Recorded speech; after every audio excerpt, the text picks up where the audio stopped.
Hey guys, and welcome back to the TC Games Daily Origami series. In this tutorial I'm going to show you how to make this rose, and it's a different variation from what I made last time. Last time I made something that looks like this. And you're going to need one square sheet of paper for this model. So let's get started and I'll show you how to make this. So for this model we're going to need a square sheet of paper, and if you want the color side to be on the outside and the white side to be on the inside, if you're using a single-sided color paper, then basically you're going to need to start with the color side facing up. And we're going to start by folding it so that this side edge here aligns with the side edge on this side. And our goal is to get to the square base. So get that aligned really nicely and crease it in.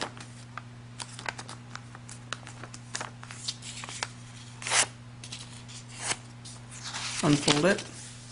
Now we're going to get a crease in here, so to do that we're going to fold it so that the top edge aligns with the bottom edge. So fold it down like this.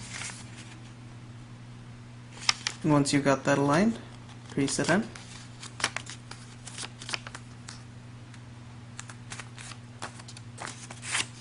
Once you've creased it in, unfold it. Now we're going to give it a couple of diagonal creases, so we're going to fold it so that this top edge aligns with this side edge.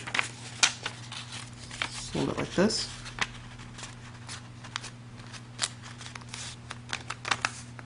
And again, just crease it in nicely.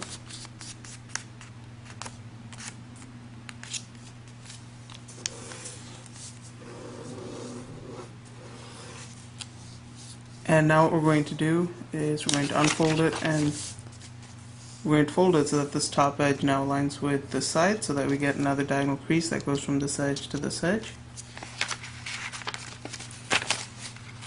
So fold it down like this. And again, you want to get it nicely aligned. Like that before you crease it in.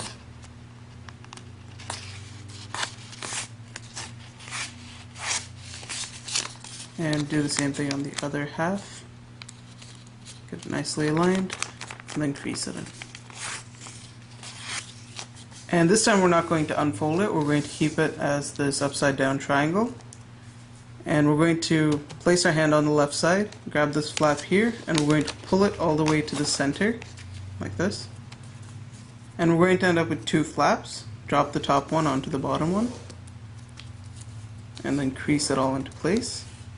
And you'll want to push the center as well, because there's this part which needs to be creased. And then place your right hand on this half, grab the tip, and do the same thing. So pull it to the center, take the top flap, collapse it onto the bottom, and then crease it in. And this is the square base. Once you get to this stage, now we're going to fold it so that this tip goes all the way down to this side here. Just like that. Once it's down, give it a nice crease.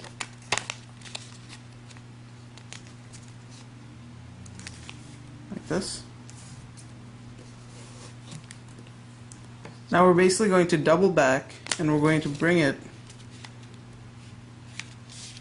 so that we have just a little gap here, about half a centimeter, or even 1 centimeter will do, that's up to you. And once you've got that there, crease it in, and it should create an accordion fold like this. And as you can see, I've left just a little bit of gap from the edge here. So once you've folded this, flip the model over and do the same thing on this flap, so bring it all the way back, crease it in. And this time when we fold it back, since we've already done this one, we're going to use this side as a marker to determine exactly where we have to pull it. So as you can see on this side, we can see a little tip there, right where it ends, and we're going to bring this to that tip and then crease it in, just so that everything is nice and even.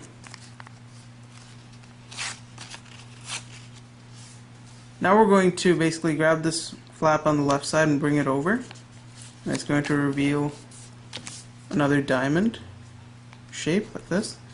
And we're going to grab this flap and bring it all the way down like we did on the other sides, crease it in. This time we're going to bring it up to match this tip here, right here.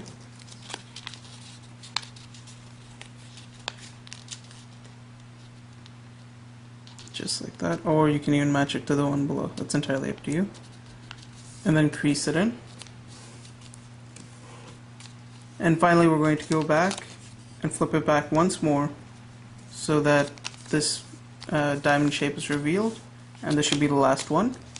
So now we're going to fold it so that this tip goes all the way down once again. Crease it in. Just like that. Then bring this tip all the way back up. And once again, just crease it in. Until you end up with a shape like this. Now what we're going to do is we're going to flip it back so that it's back to normal, like this. And we're basically going to just unfold this. And as you can see, we've got 4 main creases going diagonally. We're going to reverse this along those creases, like this. And then we're just going to pinch it together. So just one more time, we had this shape, we unfolded it, popped this up, grabbed the mountain folds, push them together, and flatten it down. So once you get to this stage, now we're going to grab the left flap here, and we're basically going to pull it up, and we want to align this edge here back to this edge up here. So we're going to grab this tip as well, and we just want to pull it up like this, and it's going to tend to bend and crimple there, so just straighten it out as you fold it. As you can see, there's a crimple there, just straighten that out. And then fold it so that this edge aligns with this edge. So bring it all the way up here. And now you'll just want to crease that in. And then crease this side as well. Then unfold it. Now flip the model over and do the same thing on the left side here. So last time we did it on this side, so flip it over, do it on this side. So again, lift it, grab this, bring it all the way up.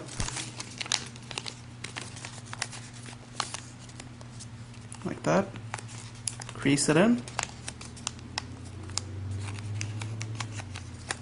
And then crease the left side here. Unfold it. Okay, so once we have this shape now, we're going to go to the bottom here. We're going to grab these 2 flaps on the opposing ends and just pull it apart, and it should just fold into place because of all the pre-creases there. Then we're going to grab this tip here and pull this down. We're going to go do the same thing on this side. Just start pulling them up like this. And once we have more or less a shape like this, we're just going to place it down. And you should get sort of a spiral shape on the top. And just adjust it so that everything's evenly spaced from one another, like this. And at this point, what we're going to do is we're going to basically grab this and we're going to twist it a little bit. Not too much. Just a couple of small twists should do, and you should get more or less a shape like this. And we're going to try and hold that into place, and at the same time, you want to grab the tips of the protruding flaps here, and we want to bring it in as far as it goes, so that you end up with a crease that goes from this point up here all the way down. So from here, diagonally down to this point here.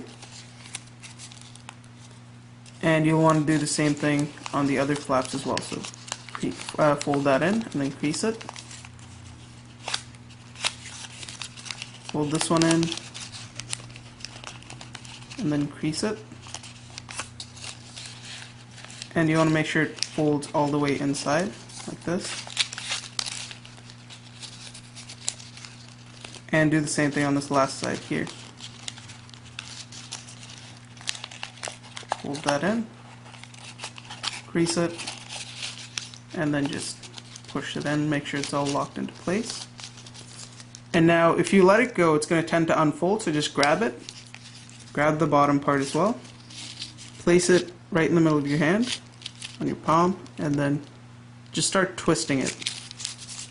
And be careful because the sides here will tend to crimple and unfold, and you don't want that to happen. So Just carefully twist it.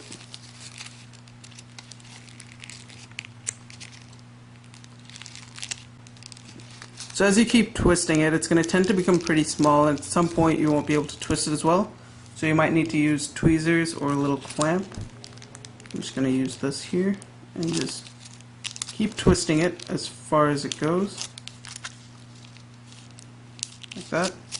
Then I'm going to let it unfold a little bit. And as you can see, there's this little tip here. And what I personally find is that when I finish the model, when this tip sticks up, it doesn't look as good, so I'm just going to twist this in and just allow it to fold inwards. And as you can see, I'm allowing the model to unfold a little bit, but not too much. And once that's folded in, just squeeze it, and it should just become nice like that. Just curl in with the other curls. Once you've got that, grab it once again and start twisting.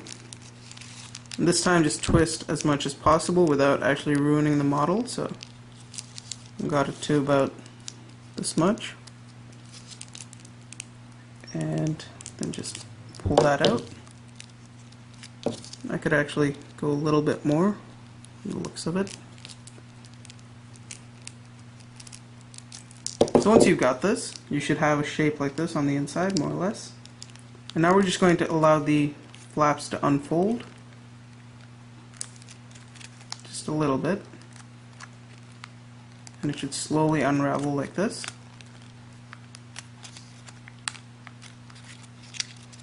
And as you can see on the sides here, some of these flaps have unfolded, so you might just have to twist it back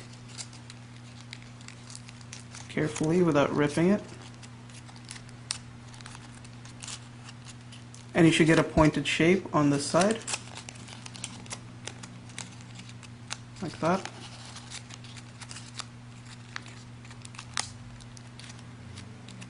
And each one of these points is going to act as a petal eventually. So just make sure that it's all folded properly. Like here, for example, it's unfolded. Just go ahead and refold that.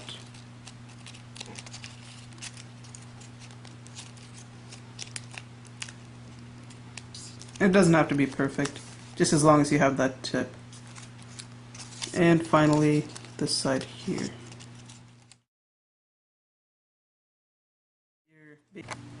So now you should have your basic rose shape, and you could leave it like this, but what I like to do is I like to curl the little petals here. And you could use a pencil, but what I find is that the rose is really stiff, especially when you use smaller paper like the 6" by 6" that I used. If you use bigger paper, then you could use a pencil, but I like to use these pliers and just grab the tip and just twist it in. But it won't twist too much, so be careful not to tear the page, and just twist it a little bit like that. And just twist it a tiny bit. And you'll have to do this everywhere there's a tip, like that. So once you've curled all those petals, you should now have your finished rose, and it should look nice like this. And if you saw my last rose tutorial, which was the different kind, I showed you how to make the stem and the leaf. So if you want to find out how to make that, you can go check out the other tutorial. And to place it, and you can't actually put it right in the center like you could in the last one, but what you can do is you can open up one of these sides here, and you can just let it rest on there. And it still looks good from the front because it looks as if it's tilted. And you should get a shape like this. So thanks for watching, guys. If you liked the video, don't forget to rate and subscribe, and I'll see you next time.